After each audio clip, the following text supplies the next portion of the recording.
Hi everyone, welcome to AK System channel. Today, I'm going to show you guys the basics of drawing aids, which are grid, snap, ortho, and polar tracking. Let's get started. You will notice that every time you open a drawing in AutoCAD, you will see a graph, and this is the grid mode in AutoCAD. You can turn it off by clicking on it, and the grid will disappear. It helps you align and visualize the distance between objects. To change the grid setting, you can click on the down arrow and you will get a dialog box like this. In this dialog box, we have lots of options. You can change the snap and grid spacing by adjusting the value. Now, I will set the grid spacing to 5 units, and you can see the boxes become bigger. Next, this is the snap mode. When you turn it on, you can see that the cursor will only snap to the intersection of grid lines. The cursor will still snap to the intersection point if you turn off the grid mode. You can change the setting like grid mode. I will set the spacing to 10 units. But the value for X and Y will be the same if this equal X and Y spacing are ticked. Now, you can see the cursor is bouncing farther. Okay, the next one is Ortho.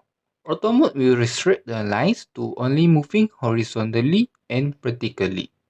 The line can move freely when I turn it off. It's very useful when we want to move the object horizontally or vertically or draw an isometric drawing. I just drag the cursor to the right and enter the length and a straight line will be done. Lastly, I'm gonna show you the polar tracking. You can use polar tracking to display temporary element path defined by the polar angles you specify. A green dotted line that will show when your cursor is put on a specific angle. For instance, now I'm choosing 30 degrees and you can see there is a green dotted line when the cursor is put on 30 degrees and increment of 30 degrees. We can change the polar tracking setting by clicking on the arrow.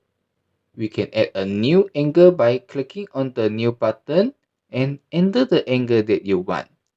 For example, now I'm going to put 75 degrees and click OK. And now you can see we can select the new angle here. And a reference will show in 75 degrees and increment angle of 75 degrees. Only one mode can be used at a time from the auto and polar mode. Thank you for watching. If you have enjoyed it, subscribe to the AK System channel to watch the full list of AutoCAD tutorials. See you next time.